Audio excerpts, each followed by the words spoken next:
Welcome to All Things Policy, a daily podcast supported by Pragati, a flagship media initiative of the Takshashila Institution.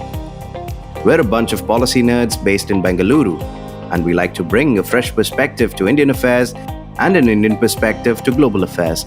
So grab a cup of coffee, sit back, and join us for today's chat.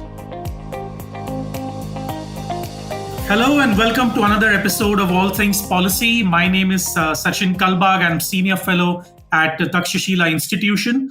In 2023, this year, India will commemorate 50 years of what is certainly one of the country's most important ecological and conservation programs, Project Tiger.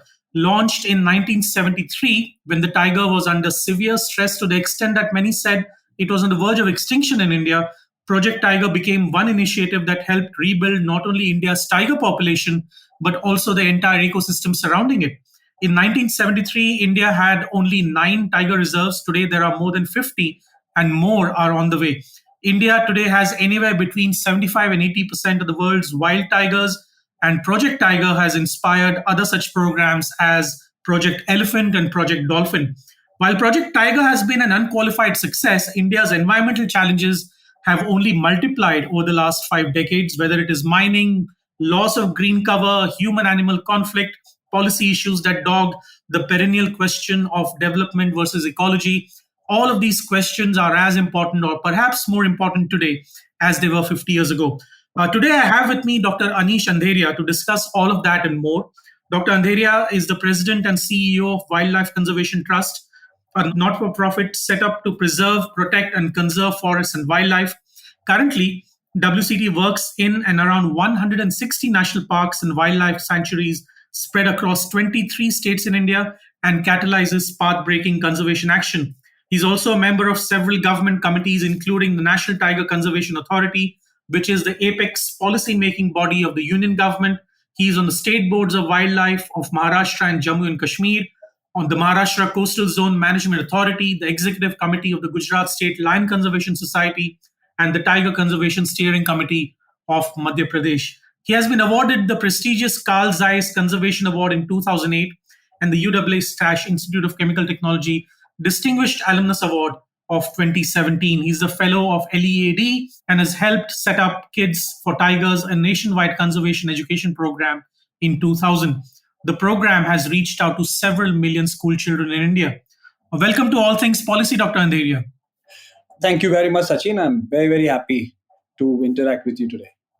Let's dive right in, Dr. Andheria. How important do you think Project Tiger was and is to India's conservation ambitions?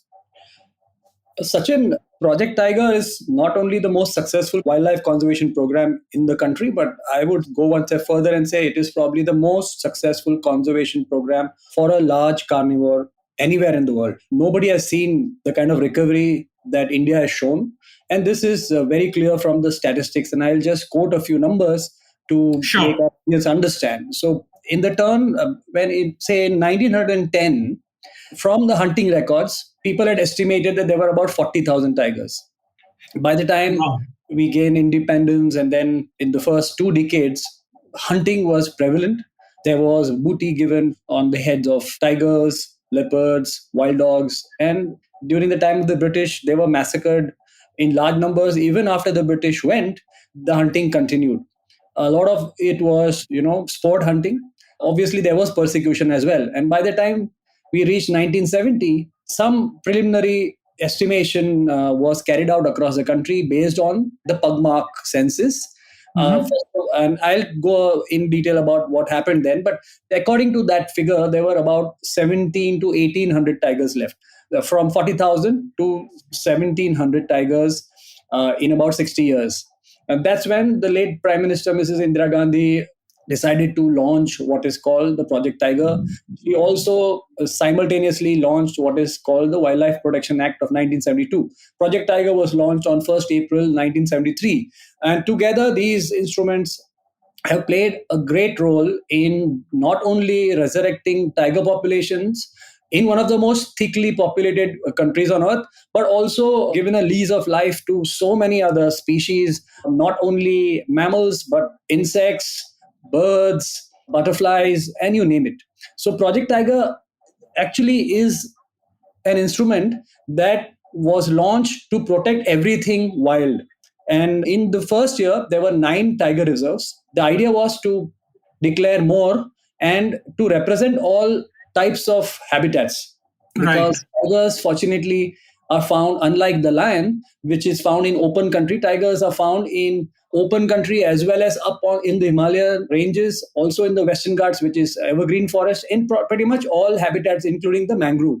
So it became a symbol for conservation. With the name, through the charisma of the tiger, there was an effort to protect different types of habitats. And as we speak today, the figures we are expecting the tiger estimation, all India tiger estimation figures to come out, I think, on the 9th of April, which is the 2022 estimation. But I'm quoting the figure as per the last estimation, which is 2018. And we have about 2,976 tigers of age more than 12 months.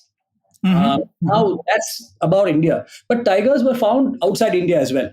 Right. So tigers were found in 13 countries. So there are 13 tiger range countries on earth. All of them are in Asia. And I'll just name a few. Obviously, Bhutan, Nepal, Bangladesh are in the subcontinent, but you have tigers in Russia, you have tigers in Indonesia, Malaysia, Thailand, and so on and so forth. However, while India has more than double tiger numbers in the last 16, 17 years, tiger numbers have steadily gone down. In fact, 3 of those 13 nations have no tigers today: Laos, Cambodia, and Vietnam. Tigers have disappeared from there. Obviously, a lot more needs to be done. There is huge amount of demand for tiger body parts in China and Vietnam. And most of the hunting that happens in tiger range countries is largely due to that market. In India, of course, the Wildlife Protection Act prohibits all kinds of trade in not only live animals, but also dead animals and any body part of animals which are in a Schedule 1 species, or for that matter, all kinds of animals have come under protection. Game hunting stopped in 1972. So basically, there is no open season in India. So you could be reprimanded even if you went and started shooting crows on the road. Right.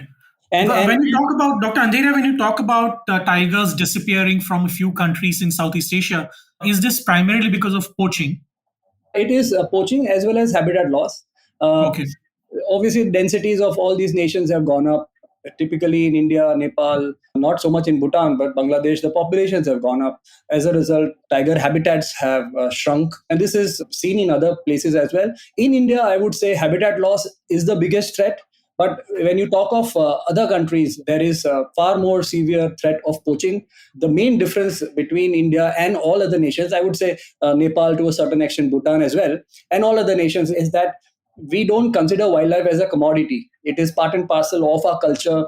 People revere wildlife, not only tigers, but crocodiles, elephants, banyan trees, rivers. So all these natural infrastructures and capital is revered in this country. People are vegetarian largely, and they are God-fearing as well. And so all that has really played a role in this astonishing, in a way, recovery. However, in other nations, they pretty much eat everything that moves. Deer population, gaur population, which are prime food of the tiger, have got depleted because of hunting pressure. As a result, there is no food. Tigers get into conflict with people because then they have to shift their diet from captive animal from wild animals to livestock. And when that happens, people have very little tolerance outside of India, and they are either poisoned or hunted down, and their body parts are then smuggled out into countries where there is huge demand.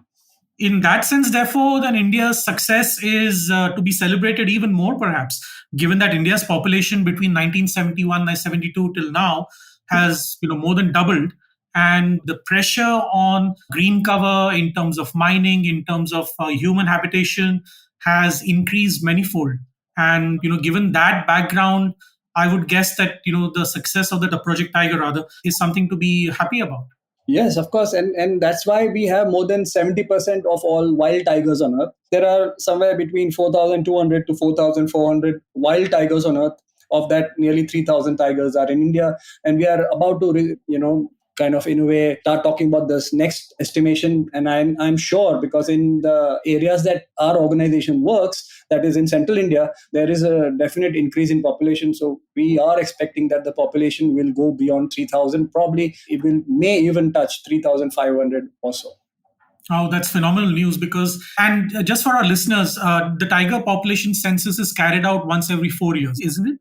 So when we talk of 1,800 tigers or 1,700 tigers left in 1972, it was all done through Pugmark census. Now, Right. census itself is a wrong word, because census means total count. You can do census inside a cage. So if you have 10 lions inside a cage in a zoo, then it's called census. But if you are looking at animals, or you are trying to count animals outside in an open area where you actually don't know how many you are missing, then that's called an estimation. So Right. in the initial years, they used to estimate tiger population based on pug mark, which means the assumption was that every tiger will have a unique pug mark. However, you must know that when a tiger walks on a hard substrate, which is a dry, sandy area, the pug mark will look different from when it will walk through a marshland to a soil which is granular. So the same tiger may have different sized paws, and tigers really, I mean, it's almost impossible. And there was a study done by Dr. Ullas Karant, who is a pioneer when it comes to camera trapping, which is a scientific way of estimating tiger densities. They did an experiment with the pug marks of five, or I think four or five tigers from Mysore Zoo. And Mhm. the so-called experts from the forest department at that point were asked to identify them, and the estimates were close to 20. I mean, they varied from 7 to 20 between these five experts who were estimating tiger density. So therefore, even when so in 1970s, when the figure of 1,800 was floating around, I feel that the tiger numbers were even less than 1,000. The Wow. tiger numbers, then, because of Project Tiger, obviously protection was given. At that point, the estimation was being done through pugmarks for quite a long period. And in the 1990s is when there was an increase in poaching incidents on tigers. So I remember reading articles in the late 80s which proclaimed that there were more than 5,000 tigers. So the population of tiger had more than doubled in 10 years at that point, again, based on Pugmark, which is, I would definitely doubt those figures. But that set some complacency in the government, and tiger populations started dwindling. Because we didn't know exactly how many tigers there were, it was impossible to tell how many were going. And so in mid 2000, to be exact, around 2005 is when one of those tiger reserves called Sariska lost all its tigers. Mhm. That's when an alarm bell rang, and the decline continued. Ranthambore at that point was also Ranthambore, as you know, is one of the most talked about tiger reserves. Even in Ranthambore, the tiger population had collapsed, and that was the story all across tiger habitats in India. And another tiger reserve in Madhya Pradesh called Panna also lost tigers in the next 2 or 3 years in that late 2000s. And that's when in 2007, there was a committee that was set, and a document called Joining the Dots was published. And that's when the National Tiger Conservation Authority was constituted. Now, that is a landmark, what do you call it, a kind of It's a directive that, landmark policy decision. I mean, I would say that in yes, 2000. Also, I remember clearly when we were growing up in 2006, there was this massive television campaign which said only 1,411 tigers left. And that kind of created alarm bells across the country, because I distinctly remember even superstars like Amitabh Bachchan were part of that campaign. And that kind of helped bring awareness to the common public. And perhaps that's also got, because of that, the support from the common public also increased during that time for reviving the tiger population. yes, and in fact, it's not 2007, but it was in 2011, 12. And Oh, that okay. program was conceptualized and implemented by my organization, the Wildlife Conservation Trust, in partnership with NDTV and SL. So that Okay. was a kind of a conservation awareness program with an idea of taking inputs from the common man. Basically, it was just to spread awareness about tiger conservation, and it was one of the most successful program when it comes to popularizing tiger conservation. But coming back to the extinction of tigers in two tiger reserves, and I'm sure many other tiger reserves also lost tigers during that time, the NTCA was formed, that is National Tiger Conservation Authority. And at that point, it was decided that all India tiger estimation will happen every 4 years. So the first estimation actually happened in 2006 when NTCA was already being formulated. And it was obviously didn't cover all the habitats because there was dearth of funding, and also it was a new methodology that was being done. And progressively, by the time it reached 2018, 350,000 square kilometers of tiger habitat was being surveyed with the help of camera trapping. And the camera Okay. trapping method is simple. You put two cameras on either side of an animal trail. Now, it could be a man made dirt track, like a tourism track, or it could be an animal trail which the animals have been taking for hundreds of years to reach water bodies. And these camera traps are placed on opposite sides of that track. And when a tiger or any animal walks, it cuts an infrared beam and photos are taken from both sides. You need photos from both sides because the stripes on tigers are unique on either side. So if you just do one camera photos, then you may double count the animal. So Right. those pictures are taken, and two right and left flank pictures are considered as one tiger ID. And that methodology is now mastered. The forest department across the country is become proficient in estimating tiger densities through this methodology. And progressively from 2006 to 2018, the purity of data and the accuracy has gone up. So now the figure that we have is far more accurate than the figures of 2006. So in 2006 there were 1411 tigers, and in 2018 there are 3,976. So basically, in those 12 years, the tiger population has more than doubled, whereas in other countries, it has actually declined. There are a few countries like Thailand, Malaysia, where tiger populations have gone up slightly, even in Russia a little bit, but very little information comes out of Russia. So we don't really know the situation out there. But India, definitely, the population has gone up, and it is largely because of the protection awarded to the species and also because of the culture of the country. The actual increase in numbers paradoxically also gives rise to a couple of other issues.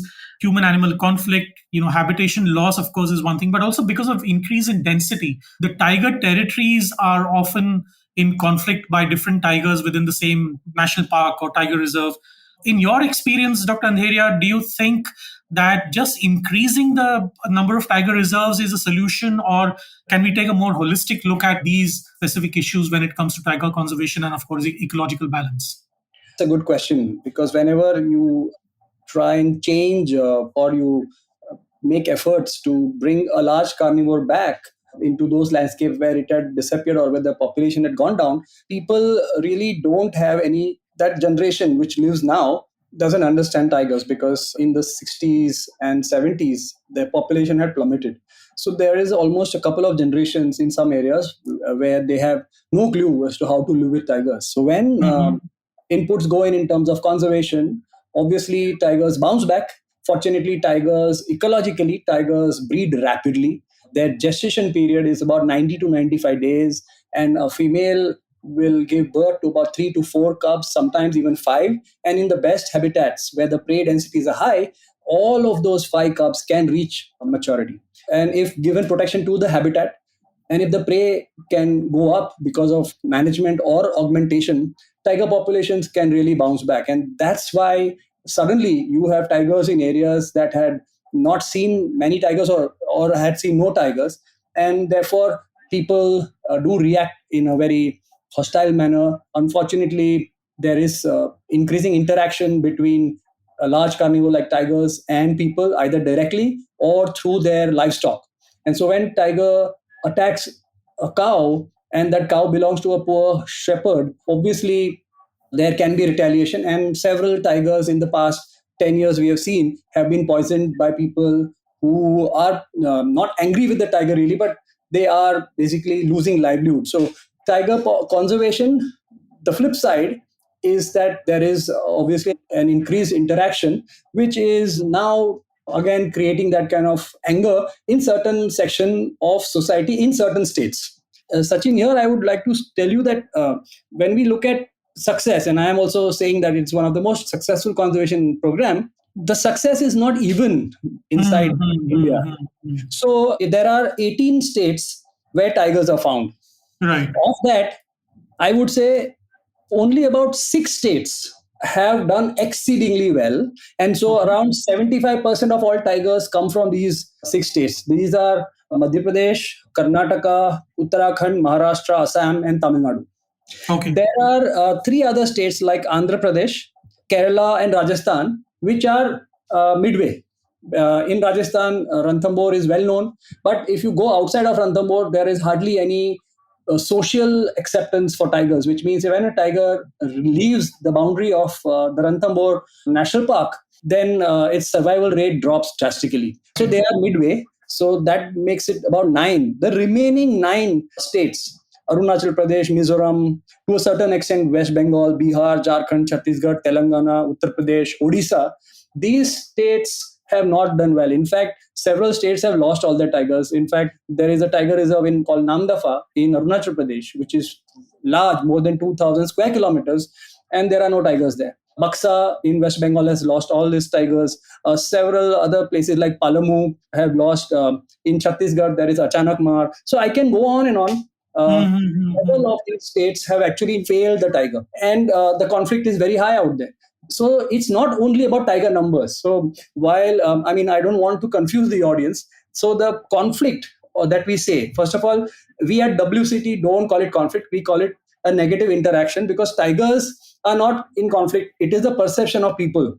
Right. So in a place like Madhya Pradesh, which has the highest number of tigers, more than 500 tigers there, even Karnataka, more than 500 tigers, the amount of negative interactions are not very high. Whereas if you go to Odisha, where you're looking at some 12, 13 tigers in Simlipal and no tigers in Satkosia, the moment you release tigers, if there is a translocation program, those tigers are killed. So it is not really directly proportional to the population. It is to do with the way the relationship between villagers and the institution is. So it's how they perceive what it's about the human rights. It's about, again, what they eat. So there's a lot of hunting that goes on, and so there is hardly any prey, wild prey. So if a tiger is somehow reaches a tiger reserve in any of these states, it will have no prey really to go for. And when I say prey, tigers are huge animals. So to give you just an example, a male tiger can easily weigh about 240 kgs, and a female tiger will be somewhere between 130 to 150 kgs. A leopard, a female that is a leopardess, will never weigh more than 40 kgs. So you can imagine a tiger can be 6 times heavier than a leopard. So it cannot survive on small animals. It will need large mammals, which means sambar deer, which is almost 250 plus kgs, or a gaur, which can weigh 1,000 kgs. But tigers generally kill old or young animals, which are easily about 300-400 kgs. And so you need such animals to sustain a tiger population. In those parks where prey species have been eradicated, tigers go for livestock, and then they get killed by villagers. So the success of Project Tiger is not even across the country. So there is it is very important to see what has worked and what has not.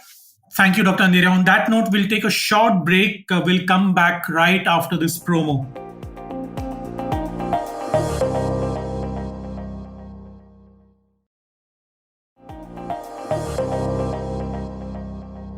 Welcome back to All Things Policy. Dr. Andheria, you made a very interesting point just before the break on negative interactions between humans and animals, especially the tiger. I want to do a follow-up on that, because I think habitat loss, this negative interaction between humans and animals perhaps is the most important policy challenge that policy influencers and policymakers such as you face.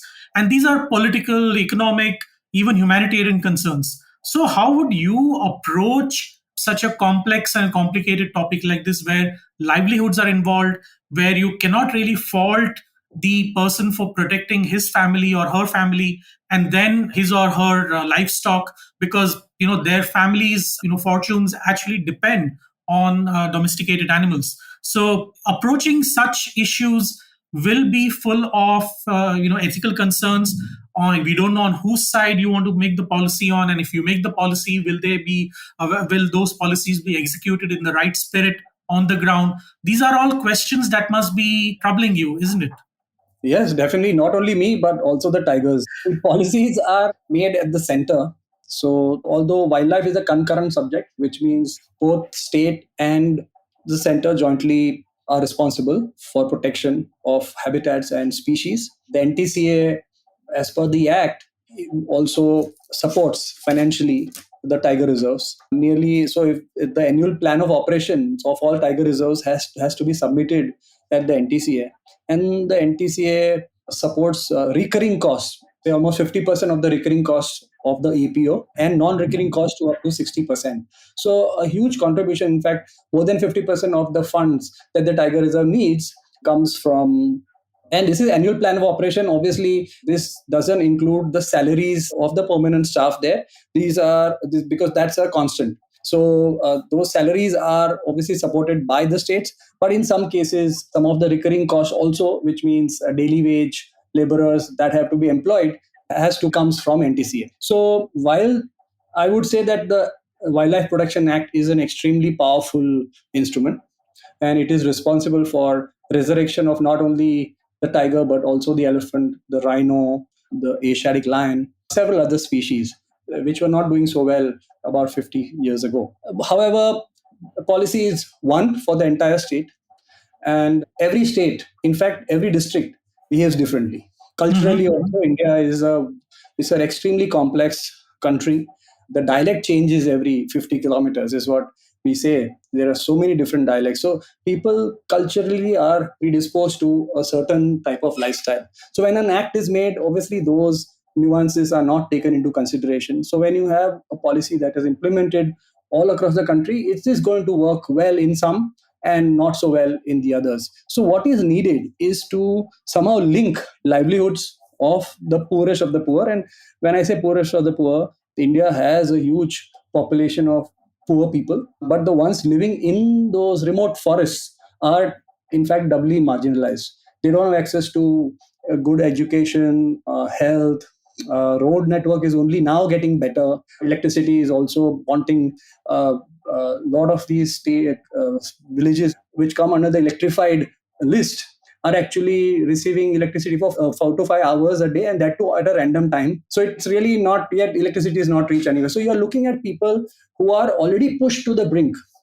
Now, if you add a factor like a tiger in a country where 60% of all Indians are farmers, and about 85% of all those farmers are subsistence farmers, which means they have a land holding of less than 2 hectares. So when you have such a large population of people who are dependent on surface water, which means on monsoon, you can imagine with climate change setting in and with the erratic behavior of climate, they are in a vicious cycle of debt. So they are already stressed. And then suddenly you have a carnivore that walks into the area that they were using and either attacks a cow or a human. It is going to create an issue, because while people who live in the city talk about animal rights and they say all life forms have the right to live, I also believe that obviously all animals have the right to live, but that alone is not enough, because we live in an insulated world.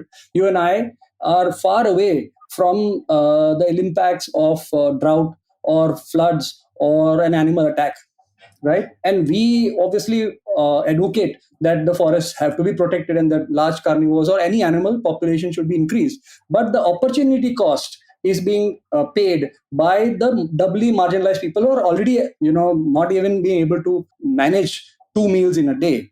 Right. So to say that tigers can come back, and which tigers we can fare, we may say that the India has done exceedingly well in protecting its habitat. It's a good front page title or heading, but people don't look at tigers as profit centers. They look at tigers as problem makers. And in those states where people are very, very poor are those states where tigers have not done well. And the only way we can help these people to live alongside potentially dangerous carnivores is to ensure that tourism can plow back money, which is maybe 3x that of the money that they're making through that agriculture. And that cannot happen overnight. It will have to be planned. Say, if I was in charge of conservation in the country, I would say that I will have a 20-year plan. And in the 20th year is when I will think of introducing the tiger into a landscape.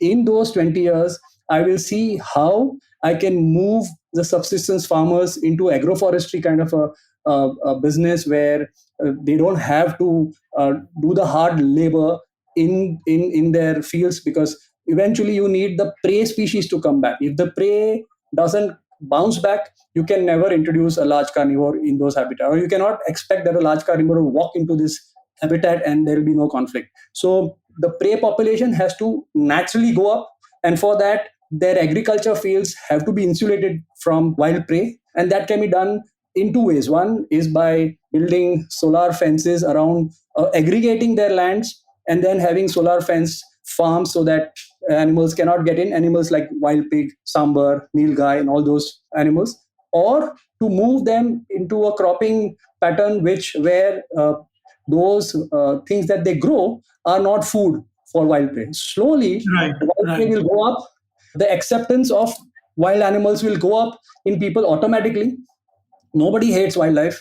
Nobody in the village hates trees. They all love the forest. It's out of compulsion that they are forced to basically kill animals. So slowly, when you have a turnaround in terms of their profession, in terms of skilling, you can also skill them in carrying out agriculture, which is far more productive than now. There is huge amount of wastage of water, so you can make it more efficient. The income is extremely important. Once that happens, slowly you can either allow tigers to walk in on their own or reintroduce them, and create a tourism mechanism so that the lion's share, which means 90% of all tourism money, is shared with communities. In fact, Right. Maharashtra, especially in Tadoba, which is a very famous tiger reserve close to Nagpur, there are 22 gates where tourists can actually go to watch tigers. Of those 22 gates, 18 are in the buffer zone of the tiger reserve, and they Right. are managed by villagers. Hmm. Four gates are core gates, which are managed by the forest department. Obviously, in the buffer zone also, while the villagers manage it, but the protection and that responsibility lies with the government. But the income for the guide, the income for the driver, the income for the guy who owns the vehicle comes from the tourists, and the entry fee which goes to the government is also plowed back into the community. Hmm. So the Right. entry fee that the government collects, and that is sometimes 11 to 12 crores a year, is also shared with all those villages in the buffer zone. So when that starts, and we can see that in the last 10 years the population of tigers in Tadoba has gone up without a proportionate increase in conflict, which is Also in counterproductive. Tadoba, you have villagers that have access to proper healthcare, primary healthcare, and education, and which is why perhaps it has helped the local population also to accept the tiger as part of their lifestyle.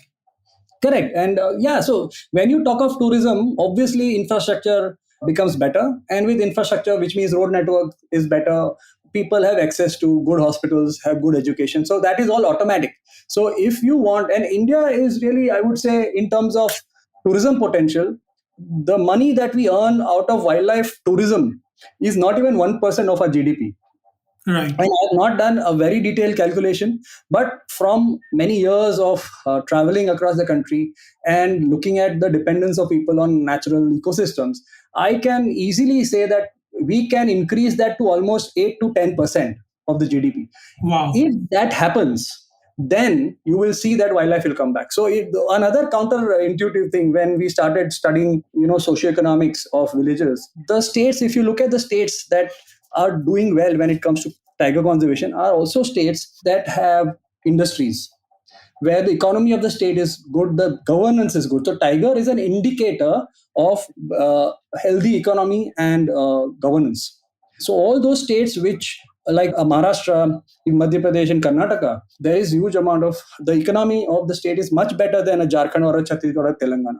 So Right. people would say that when development happens, and again I am not saying all kinds of development, but in terms of industry and all that, when people start earning money, they are capable of insulating themselves from the vagaries of nature, and therefore they have no problems about large carnivores living in their backyard. But in areas where the forest is extensive, but people feel insecure because they don't have a good house to stay in, there are no facilities, those are the places where habitats are extensive, but wildlife is missing. That actually allows me, Dr. Andheria, to segue into a question that is perhaps the last question because we're almost running out of time, but it is an important question in the context of India's growth as a world dominating economy. The government has a certain target, 5 trillion. The word phrase 5 trillion is bandied about quite often. By 2047, it wants to become a double or triple of that. So when the GDP growth of the country becomes the center point of India's economic policy, which means that several of the ecological programs might potentially get either compromised or get troubled because of the policy making in New Delhi. How does one organization such as yours approach the conflict like this? Because we know that we want development, we know that we want ecological balance, and getting the right balance is possibly impossible, but probably impossible. But at the same time, we know that both are important for the country's development. And as you rightly pointed out, whenever there is development, economic development or industrial development in the state, it automatically means that the tiger is also doing well because there is less and less human animal conflict. In that sense, looking into the future, what kind of policy interventions would you recommend, or are you already talking to the government on these issues? A larger than life question. I must start by basically, making a very, very strong statement, and that is that the GDP definition has to be changed. Currently, what we call GDP is basically, money changing hands. It doesn't capture how much of natural resources are being liquidated. So it Right. doesn't. So if we mine in the heart of a tiger reserve, what we will say is that this particular 10 square kilometer area is creating this kind of jobs and this kind of income for the country. And the GDP is obviously getting impacted by it. But what we don't measure is what if that area was left as a tiger reserve? What would that area give? Because we like tangibility in everything and we have a very short memory. Plus, our sustainability models are built across just 5 to 10 years. Whereas an ecological time scale sustainability, if I have to make a sustainability model, I will have to look at a 400 times cycle. So Right. if we don't look at sustainability over 100 years, if we don't include the negative impact of liquidation of a river or any forest or any habitat for that matter, could be desert, could be marshland, could be mangrove, could be grassland. I'm not talking just forest because India has another problem. We just keep, whenever we talk of conservation, we talk of woodlands and forests, but there are so many other ecosystems wherein people are equally or in fact even more dependent on them. So I will kind of broaden this answer and include all those ecosystems. We Right. need to Right.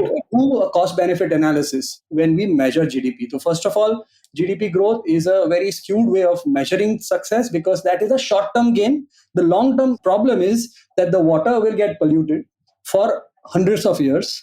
The oxygen that that area was generating will no longer be generated. The carbon sequestration that the grassland or the forest did will not be done. So many other ecosystem services like pollination, seed dispersal, temperature regulation, which are all happening. And you and I are surviving in a country with 1.4 billion people because the ecosystem services are coming to us free of cost. You and I don't pay for oxygen. We pay only 6 rupees for 1,000 liters of water.